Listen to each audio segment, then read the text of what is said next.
Hey, good morning. Welcome to A Foreigner in the Philippines. Well, I got up this morning and I thought I was late for an appointment, but turned out that everybody had forgotten. So it was a false alarm. I dashed down there and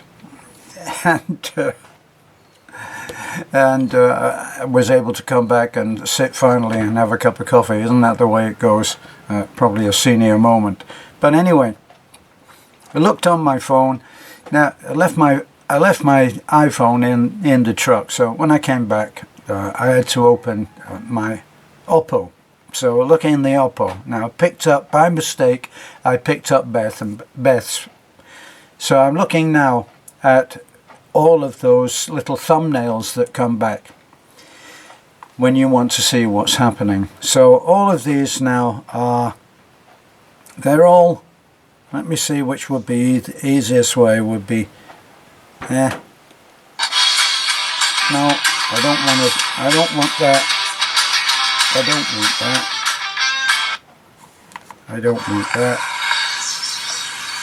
Yeah, that's what I want. These are all the thumbnails that come when you're looking to see what you might be interested in. Beth is interested in the celebrity thing. So she loves to look at all of the TV shows that are on, and I don't watch all of that. Obviously, I don't understand Visayan and Tagalog. My own fault. I'm a hypocrite. I should be learning, and I'm not learning fast enough. Like a lot of things that I don't do fast enough now. But anyway, it just makes me comment. I have to comment on the fact that as a species we seem to be more willing to focus on negative things than on positive things. So here I am. I've been saying all along that our channel is a feel-good channel. It's meant to make you feel good. You're supposed to leave our channel feeling, at least, if not actually feeling good most of the time, you will have learned something. So there's an add-on feeling there that you should be getting.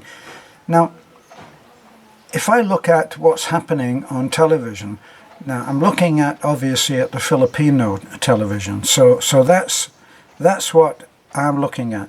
Now, let me just read to you. Let me read to you what's happening here. The Killer Bride. Camilla and Vito's face, angry, fearful. Vito and Camilla confront each other, angry, fearful. Camilla breaks down in front of Vito, angry, fearful, full of grief. The Killer Bride's identity is revealed. They even have a little name for it now, TKB. Wow. The Killer Bride, episode 1, and a woman with a mouth open in terror. The Killer Bride teaser, a man incredibly angry, the woman upset and fearful. Vito follows Edmundo while Camilla gets information, angry, fearful. Luna catch Camilla, angry, furious. What I'm trying to say is that all of this is intake. This is what you're taking in.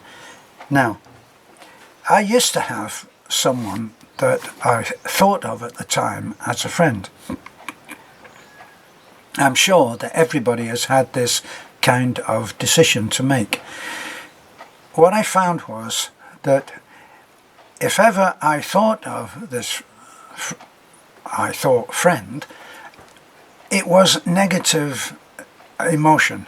All negative. It was all what a friend of mine, Mary, used to call paranoid fantasies.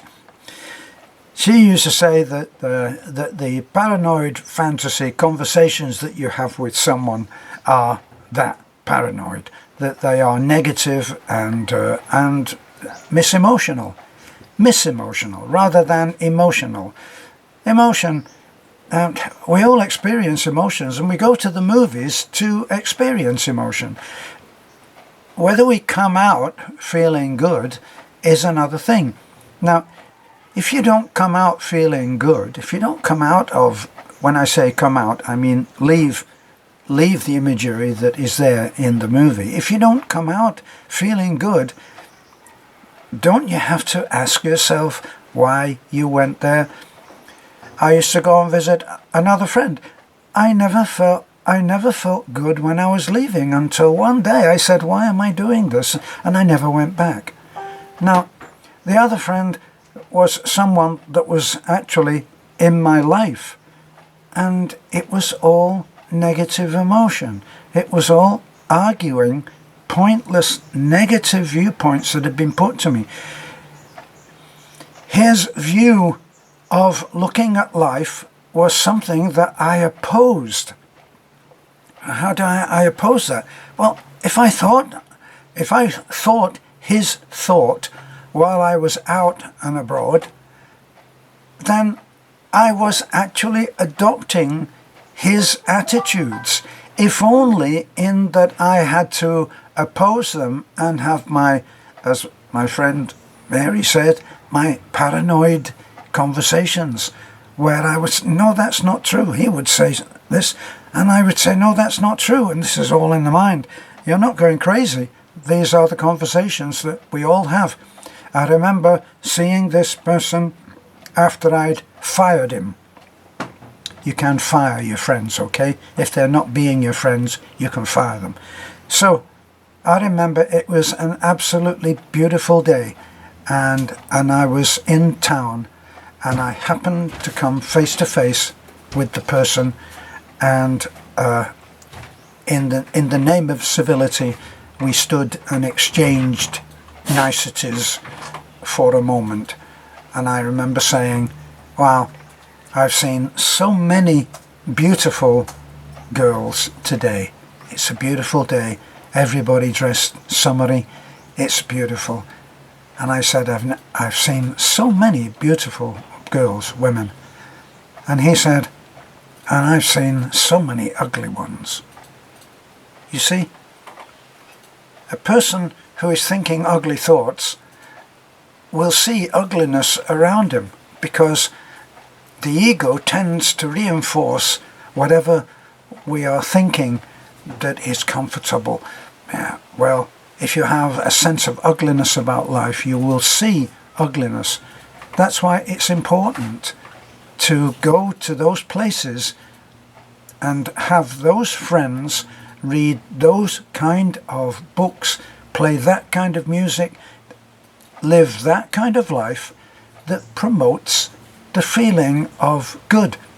Because if you have enough bad, what's the ultimate bad experience? Death.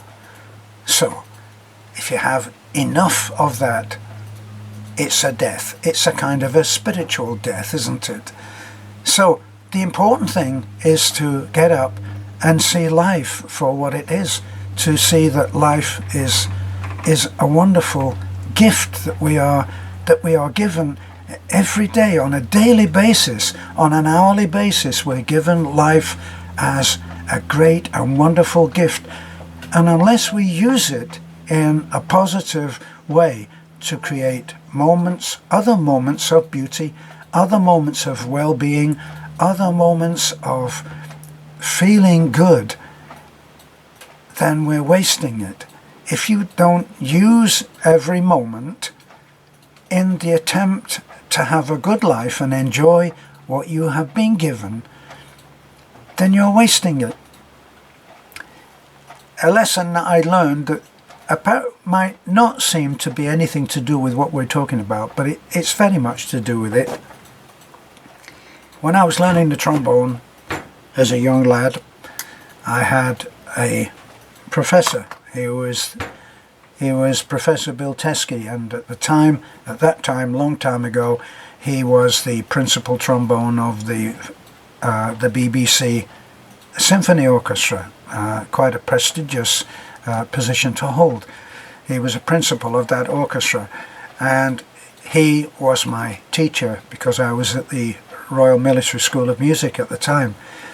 And I remember going in and asking him, I brought in the music that I'd bought, especially because I think I've been listening to Spike Jones, the American goofy comic band, and the brilliant trombone player, and that had played A Flight of the Bumblebee. So I said to my teacher, Mr. Teskey, I think if you could teach me how to play this, I would become a great player.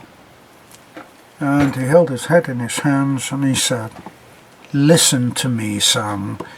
If you take your trombone out of the case and you do not practice what I have told you, you are wasting your time. Now, if we wake up every day and we don't use it in the pursuit of the good, of the beautiful, of the happy, of the positive, then we are wasting our time. And let's face it, some of us don't have very much. Others are more fortunate. I've been very fortunate in my life to enjoy a good and long life. I've had great adventures, had a lot of challenges, have the challenges now which keep me alive, and that's another video. But I try to get up every day, and if I am the grouch, I'm quickly reminded by my wife Beth, because she's very, very seldom ever the grouch. So she reminds me, excuse me, Mr. Grouch. Actually, when I'm like that, she calls me Mr. Brutal. Brutal. So, let's not be Mr. or Mr. Mrs. or Mr. or Miss Brutal. Let's enjoy life for the gift, the great gift that it's given. This is a foreigner in the Philippines. Bye for now.